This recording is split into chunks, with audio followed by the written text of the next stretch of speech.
Salut tout le monde, et oui, je vous rassure, c'était bien ma voix sur la publicité Elsace Body RC.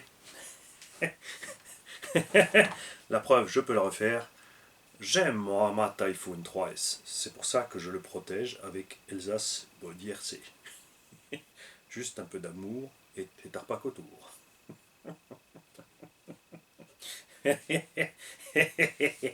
Alors, le projet Typhon 3S avec RC Buddy. Nous avons donc ici un roller de Arma Typhon 3S V3 qui nous vient de chez RC Buddy. Alors, il m'a pas offert le roller et j'ai pas eu de remise pour lui faire la pub. C'est l'inverse. C'est parce que ça fait plusieurs fois que je prends des rollers chez lui. Le contact passe super bien, c'est cool. C'est un Allemand, donc tu parles en allemand ou en anglais. Hein. Si tu maîtrises pas l'allemand, c'est pas un problème. En anglais, il s'en sort. Au pire, il utilise Translate. Et donc tu peux avoir train avant, train arrière, l'électronique, toutes les pièces séparées. C'est pas forcément rentable pour le prix. Tu peux pas te dire bon, je vais prendre le roller, plus ci, plus ça, je vais fabriquer ma machine. À la fin, tu seras plus cher. C'est sympa si tu as déjà de l'électronique à toi et tu veux le mettre dedans. Si tu as rossé ta caisse, tu as fait un gros crash, tu as fait ton mani dans le potal avec le Coralie. Il y a des trains avant-arrière Coralie, des plaques de châssis, tout ce que tu veux. Il y a du Traxxas, il y a du Arma et du Carson. Faut éviter Carson. C'est comme modèle et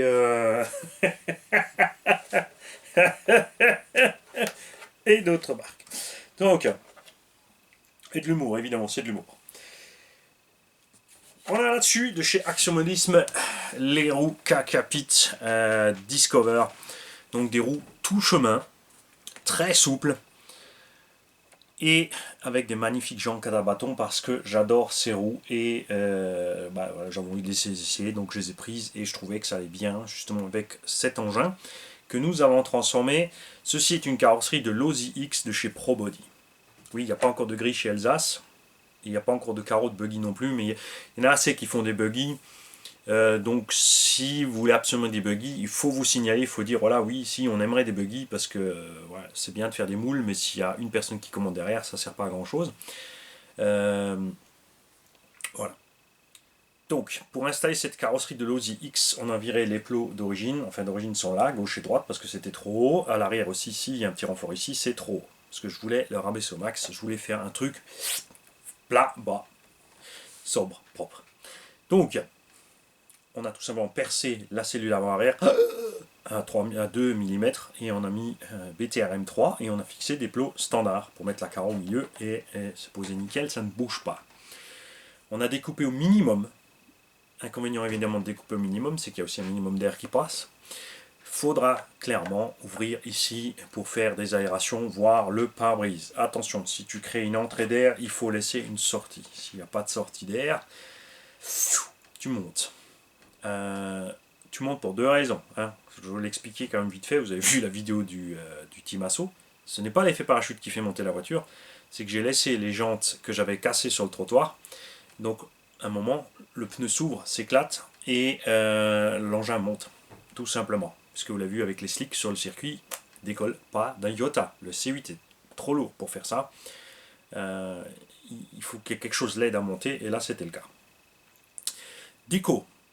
On a fait simple et discret et sobre parce que c'est ce que j'avais envie. Donc on a mis une carreau grise avec les vitres en noir, les stickers noirs et évidemment mon petit logo Claymore de chez Little Car Addict. Suspension. On a presque laissé d'origine. Devant on est souple, derrière on est un peu plus ferme.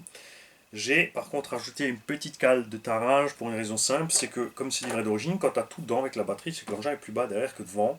Et tu ne peux pas limiter le débattement devant. Ce que j'ai fait, c'est que j'ai repercé les triangles.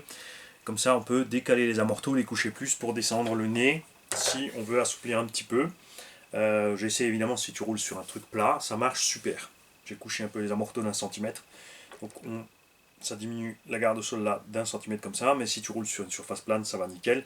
Du coup, derrière, tu peux virer les cales et tu navigues bien à cette hauteur-là pour rouler. Ça se passe super bien.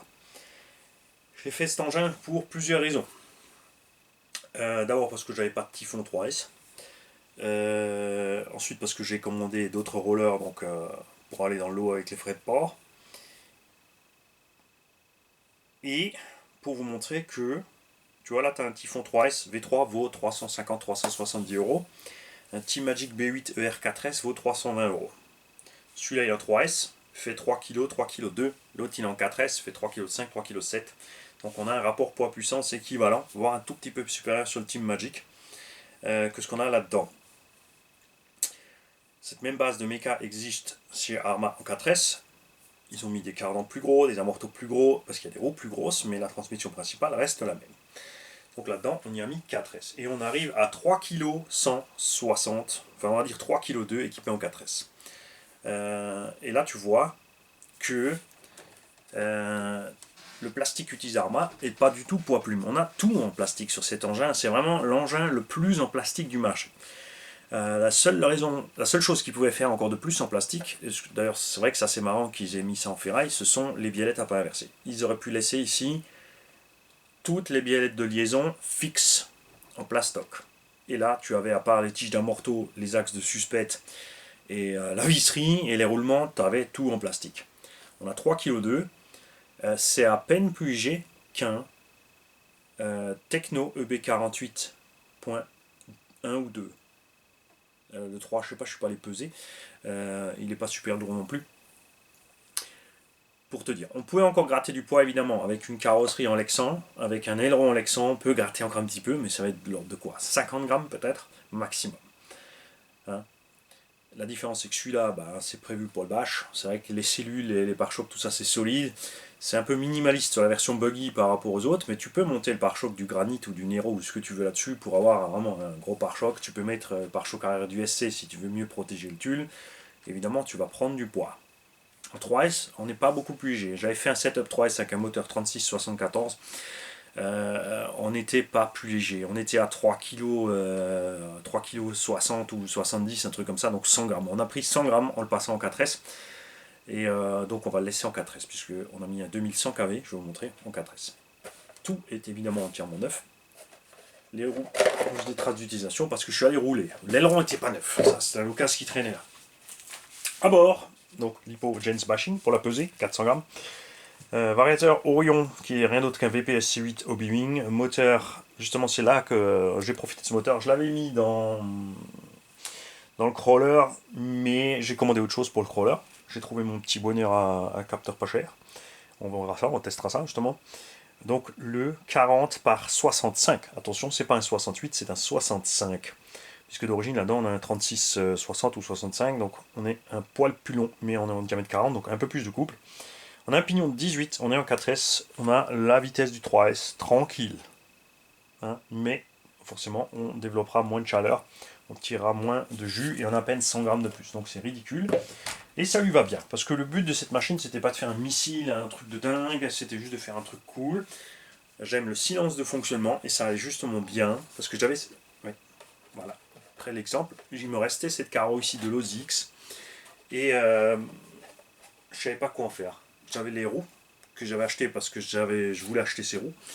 Et donc il me fallait le reste. Je sais, je suis un grand malade. Et comme ça est né ce projet. Ouais. Et on l'a fait dans l'esprit bombardier furtif.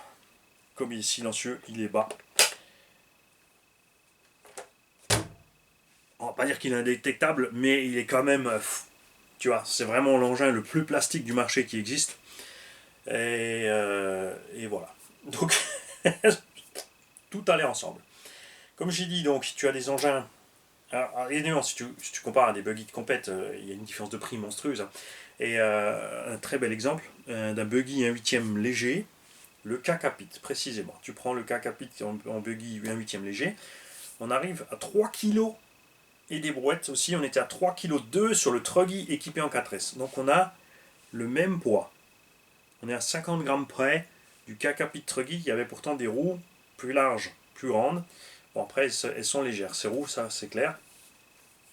Alors qu'il a un châssis alu, tourelle alu, transmission en ferraille.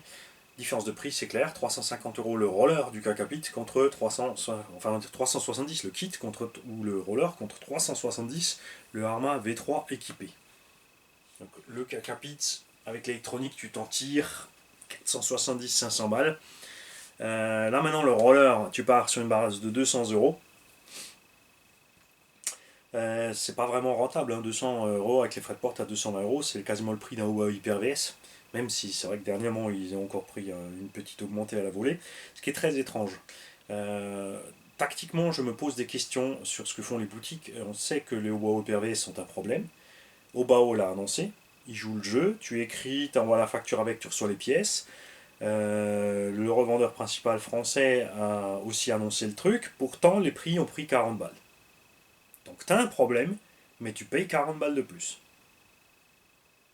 La question est, sur le nouveau modèle à 40 balles de plus, le problème est résolu ou pas? On va te dire oui, oui.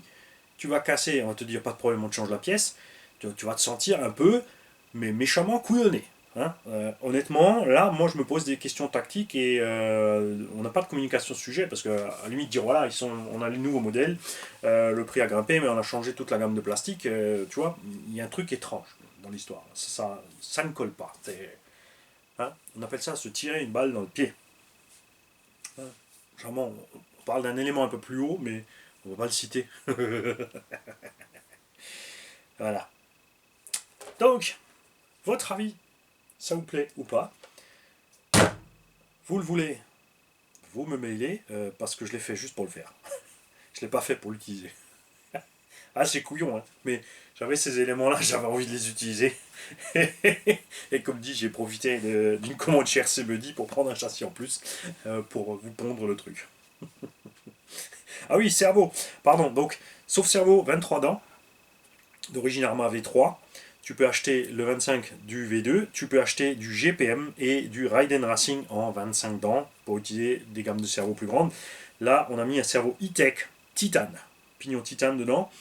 Il est un peu plus rapide que le cerveau d'origine, il est aussi en 9 ou 10 kg. Mais après, c'est du e-tech. Hein. Quand e-tech te dit 9-10 kg, c'est 10 kg. Ça tourne vraiment mieux que le cerveau d'origine. Il est en 23 dents, donc ça se monte parfaitement. Pour ceux qui veulent changer, ce que font beaucoup, et j'ai testé moi-même, tu prends le sauve-cerveau de 23, tu le mets sur le 25, t'appuies, attention, tu forces pas comme un bourrin, parce que sinon tu vas défoncer les pignons de l'autre côté, tu vas presser le cerveau. Après tu mets ta vis et tu serres tendrement et tu comprimes tout ça ensemble et ça tient, franchement ça tient, j'ai essayé.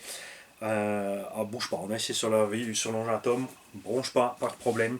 En attendant d'avoir le 25, donc tu peux au moins avoir une solution de dépannage et puis tant que ça tient, bah ça tient. Tout simplement. Petite anecdote aussi sur le châssis long. Sur le châssis court, c'est prévu évidemment que cette fente là, tu arrives au sauve-cerveau. Ah bah là, ça marche pas. Parce que le sauve-cerveau est là. Donc le trou ici ne sert à rien du tout. Ouais, évacuer les cailloux, moyen comme excuse, je dirais. Faut savoir aussi que donc, les triangles et les tirants se montent sur granit, sur Nero Big Rock. Mais du coup, ça te fait un Nero Big Rock avec, comme ça en fait. Donc là, il faut te poser la question si tu prends du Nero Big Rock ou du granit ou pas. Autre différence aussi, là on a les hexas de 17, c'est bien qu'on en parle. Et les fusées sont démontables de ces cardans. C'est d'ailleurs une petite maladie discrète de ces petits Arma qui n'est pas très grave. Il y a une vis à l'arrière dans la sortie cardan qui maintient la fusée en place.